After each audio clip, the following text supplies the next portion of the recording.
Magandang umaga po mga kapuso. Narito na naman po ang isang revealing episode ng Inday Heart to Heart. Ang palatuntunan tumutukla sa kaloob-looban ng inyong mga paboritong bituin. It's a beautiful Sunday morning and it's a beautiful occasion for us here ng penthouse ng Holiday Inn, Galleria, Manila. Bagay na bagay po sa ating espesyal na panauhin sa umagang ito. Simple at ordinaryo ang kanyang pinanggalingan, pero lumahok siya at lumaban sa timpalak ng buhay. Eto na ngayon siya, matagumpay at maningning. Concert Queen at MTV Asia's Best Philippine Artist Awardee. Mga kapuso, pagsalubungin natin ang ating mga palad para sa binansagang Asia's Songbird, Miss Regine Velasquez. Hello, good morning. Thank you so much for coming. It's my pleasure to be here. Anta ko, hopefully pagkatapos ng show, malalaman nila ang tunay na Regine Velasquez. Try natin. I-unmask ka namin today. Now, bago ang lahat, narito muna ang hinanda ng staff para sa iyo, Regine. Okay. Panoorin natin. Well, I heard about Regine for the first time from Bert Marcelo. He was my co-host with Bagong Kampiyon. He was telling me one day, Liz, may nakita akong isang contestant na nag-join dun sa fiesta.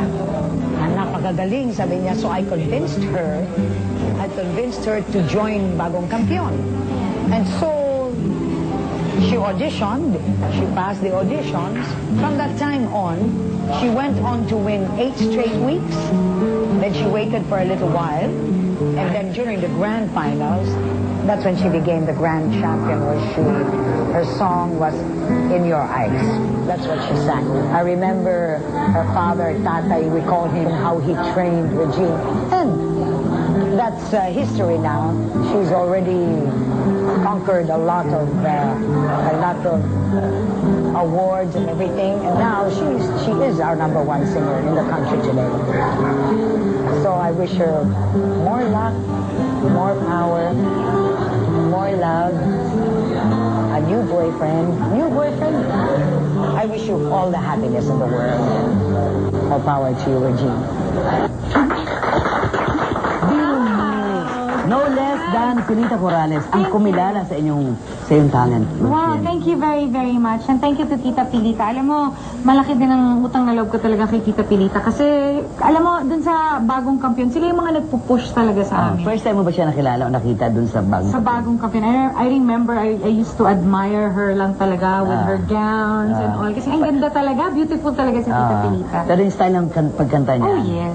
I used to copy her when I was younger. Like, siguro mga 4 or 5 years old. I'd like copy her kahit yung action niya. Kasi favorite din siya. Mga action yung gamot. Mga gumagin niya. Kaya ko yun nung araw eh. Ngayon. Medyo hindi na masyado. Alright, more on Regine right after this. We will be back.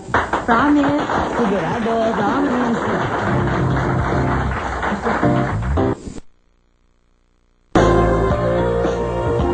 Alright, back ho tayo sa ating special guest. And Regine, Yes. medyo balikan natin ang nakaraan. Kumbaga, baybayin natin ang mga pinagdaanan mo sa pamamagitan ng awitin. Okay. Magbabanggit ako ng mga awitin, sabihin mo sa akin kung ano ang importansya ng awitin yon sa buhay mo, sa pag-ibig o sa iyong career. Okay? Few bars lang naman to. Hindi naman ito tatapusin yung isang This kanta. is so exciting. Okay? The anticipation is killing me.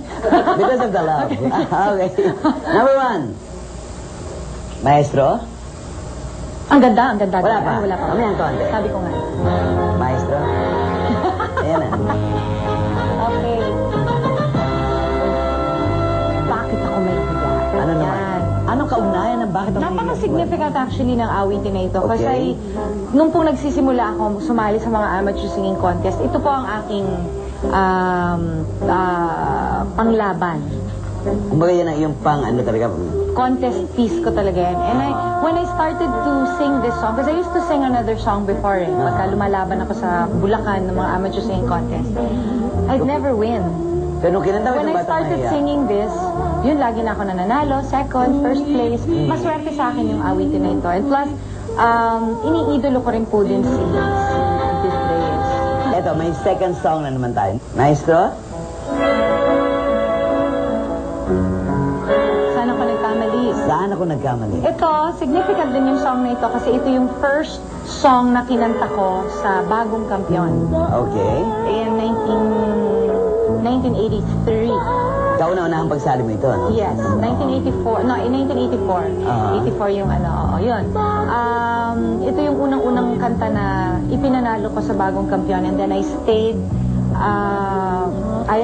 I became the champion for 8 weeks. Ayun yung tuloy-tuloy. And then, nag-champion ako sa grand final. Okay, maestro. Love Me Again. This is my first single. Well, research kayo, ah. I'm very proud. Alam mo naman, ang first single niya. I'm very proud. Magaling ang staff ko, Oo, Regine. galing. Well researched. Ang galing.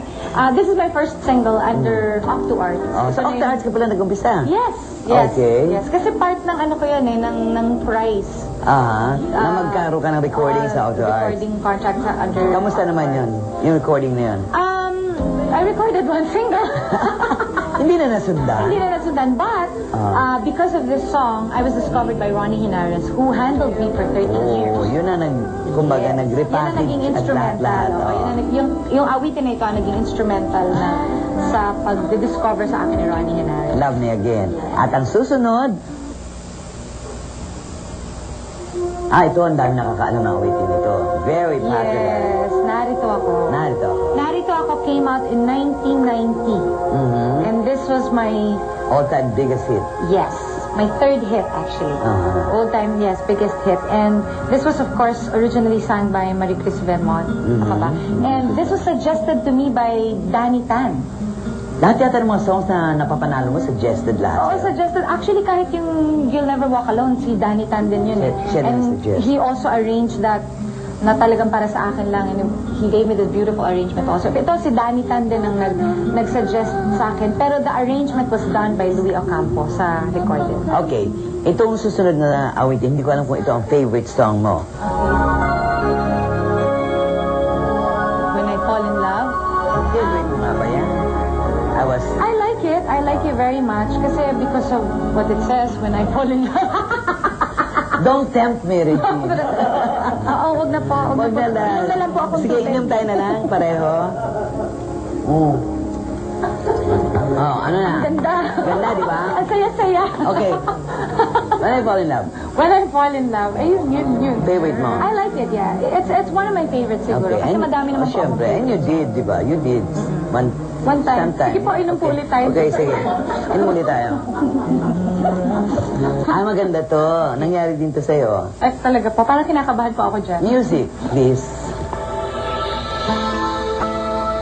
Oh, yes. Diba? This is my first duet with an international artist. Yes? Paul Anka. Paul Anka. And Ako, mabalito ka rin yan. It's funny because when I recorded this song, hindi kami nagkita. Siguro after a year, tsaka pa lang kami nagkita kasi he did a concert here in the Philippines. Nag-dueto kayo na hindi kayo nagkikita? Hindi, kasi na-record niya na yung buong kanta and then I just injected my part. And I saw him a year after and he was such a nice guy. He is so pleasant but really small guy. Oh, small. He's so small. Ang liit-liit niya. He's so cute. Plus, I was so surprised na ganun pa rin siya kumanta. Anong title ng song? Ba't hindi mo nabanggit? It's Hard to Say Goodbye. Correct. Hindi ba nangyari sa'yo yun? Inom tayo ulit? Inom tayo ulit. Ito na inumin ko. It's Hard to Say Goodbye. And marami ho tayong pag-uusapan tungkol pa rin kay Regine mamaya. Makikilala natin siya. Ang tunay na Regine Velasquez. Yung napapanood nyo sa TV, hindi pa siya yun. Hindi pa ako Right? yun? Hindi ka ba yun? Meron pang iba? Meron. Meron pa, Right okay. after ho ng ating Inday Heart to Heart, makikilala nyo ang kabuuan ng pagkatao ni Regine. Kung sasabihin niya, of course. We'll be right back. Babalik ko kami, sigurado.